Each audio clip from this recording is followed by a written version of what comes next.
Hello दोस्तों, हमारी इस वीडियो को लाइक करें और अगर आप चैनल पे नए हैं तो हमारे चैनल को सब्सक्राइब करें ताकि आने वाली सभी नोटिफिकेशन आपको मिलती रहे सबसे पहले। तो चलिए शुरुआत करते हैं आज की इस वीडियो। यह कहानी के सभी पात्र और उनके नाम और घटनाएं काल्पनिक है और इसका किसी भी जीवित या मृत व्यक्ति से कोई संबंध नहीं है। यह कहानी किसी भी व्यक्ति के निजी जिंदगी से प्रेरित नहीं है। यह पूरी तरह से एक कल्पनात्मक रचना है। यदि किसी भी जीवित या मृत व्यक्ति से समानता पाई जाती है तो यह मात्र एक संयोग होगा। कृपया ध्यान दें, यह केवल 14+ के लिए सुविधाजनक है।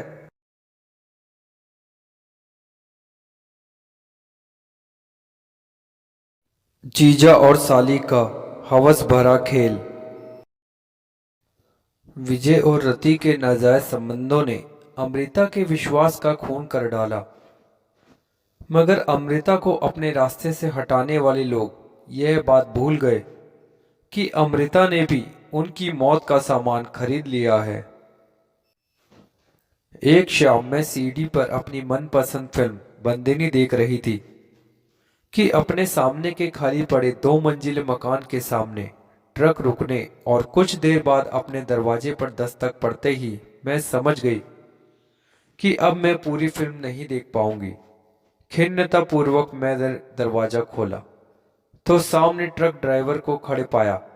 वह कह रहा था, सामने जब रस्तोगी साहब आ जाएं तो आप उन्हें कह दीजिएगा कि मैं कल आकर अपना किराया वापस ले जाऊंगा। मैं कुछ कहती इससे पहले ही वह चला गया। मैं बालकनी में ही कुर्सी डालकर बैठ गई। शाम को सामने वाले घर पर ऑटो रिक्शा रुकते ही मैं समझ गई कि वे लोग पहुंच गए हैं। घंटे भर में नमकीन पूरी और आलू मटर की सब्जी बनाकर टिफिन में पैक करके मैं अपने नौकर के साथ सामने वाले घर पर पहुंची। बेल बजाने पर 5 साल की बच्ची ने दरवाजा खोला। तब तक रस्तोगी जी अपनी पत्नी सहित वहां आ पहुंचे। मैंने बताया कि मैं सामने के मकान में रहती हूँ। मिसेज रस्तोगी ने नमस्कार किया और बताया कि उनका मेरठ से दिल्ली स्थानांतरण हुआ है, सफर से थकी हुई हैं, घर में अव्यवस्थित करना है और बच्चे भूखे हैं। अभी तुरंत तो गैस का कनेक्शन नहीं मिलेगा। कुछ समझ में नहीं आ रहा कि हम क्या करें। मैंने कहा, घबराइए नहीं, मैं घर से खाना बनाकर लाई हूँ। आप नहा धोकर खाना खा लीजिए। वैसे मेरे घर पर एक अतिरिक्त सिलेंडर है, फिलहाल उससे काम चला लीजिए, बाद में कनेक्शन मिलने पर वापस लौटा दीजिएगा। इस तरह मेरा परिचय रस्तोगी परिवार से हुआ। उन्होंने अपने तीनों बच्चों का नाम पास के मिशनरी स्कूल में लिखवा दिया था। धीरे धीरे वे नए माहौल में एडजस्ट हो गए। मेरे चारों बच्चे अपनी पढ़ाई में लगे रहते थे। बेटी पारुल ने मैट्रिक का इम्तिहान दिया था, प्रिया आईकॉम कर रही थी, पीयूष एमबीए और अनुराग मैकेनिकल इंजीनियरिंग कर रहा था। इस तरह सभी बच्चे अपने अपने व्यस्त थे। कभी कभार मैं सामने रस्तोगी जी के घर उनकी पत्नी से गपशप करने पहुंच जाती। कभी वह मेरे घर आ जाती, कभी मैं उनके घर चली जाती। 27 वर्षीय अमृता बहुत जिंदा दिल औरत थी। वो हमेशा हंसती और हंसाती रहती थी। मैंने घर में ही बाहर के कमरे में ब्यूटी पार्लर खोल रखा था। अमृता पार्लर के कामों में मेरी मदद भी कर देती थी। इधर 3-4 दिनों से वह मेरे घर पर नहीं आ रही थी तो मैं उसके घर पहुंच गई।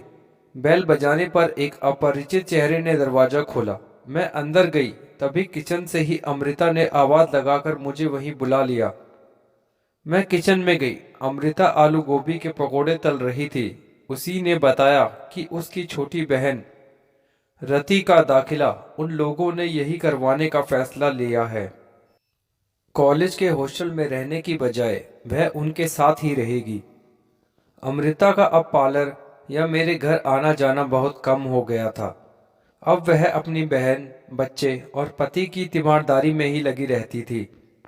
कभी घर आती भी तो अपनी बहन रति के लिए फेशियल या हेयर कटिंग कराने के लिए। मैं उससे कहती, अमृता कभी तू अपनी तरफ भी ध्यान दिया कर। अपने चिर परिचित हंसोड़ अंदाज में वह कहती, मुझे कौन सा किसी को कुछ दिखाना है। रति को तो कॉलेज जाना पड़ता है, इसे ही ब्यूटी ट्रीटमेंट दीजिए आप। रति नाम के ही अनुरूप खूबसूरत थी। गोरी, लंबी, सुराहीदार गर्दन और छरहरा बदन था उसका। उसके जिस्म पर पाश्चात्य पोशाकें भी बहुत फबती थी। दिन बीतते गए, मैं अपने घर और पार्लर में व्यस्त रहने लगी। अमृता का आना जाना तो मानो बिल्कुल खत्म सा ही हो गया था। एक दिन मैं पारुल के साथ शॉपिंग के लिए निकली हुई थी कि मार्केट से सटे गायनोकोलॉजिस्ट के क्लिनिक की सीढ़ियों से उतरते हुए अमृता को देखा। शुरू में तो मैं उसे पहचान भी नहीं पाई। कभी भरे हुए जिस्म वाली अमृता आज सिर्फ हड्डियों का ढांचा नजर आ रही थी। जब तक मैं उस तक पहुंचती, उसकी टैक्सी दूर निकल चुकी थी। शाम को मैंने उसके घर जाने का फैसला किया। मैं उसके घर गई तो मुझे देखकर उसे प्रसन्नता नहीं हुई। वह दरवाजे पर ही खड़ी रही तो मैंने कहा, क्या अंदर नहीं बुलाओगी? हिचकते हुए वह दरवाजे से हट गई। मैं अंदर घुसी ही थी कि रस्तोगी और रति की सम्मिलित हंसी गूंज उठी। अमृता लगभग खींचते हुए मुझे अपने कमरे में ले आई। मैंने ही शुरुआत की, सच बताना अमृता, आखिर हुआ क्या है? क्या बात है? जोर देने पर जैसे रुका हुआ बांध टूट पड़ा। उसने कहा, दीदी, आप बिल्कुल सही कहती थी। मुझे खुद पर भी ध्यान देना चाहिए था। मैंने कभी जिस बात की कल्पना तक भी नहीं की थी, आज मेरे साथ वही हुआ है दीदी। आओ, क्या आप जानती हैं, रति और विजय में नाजायज संबंध है।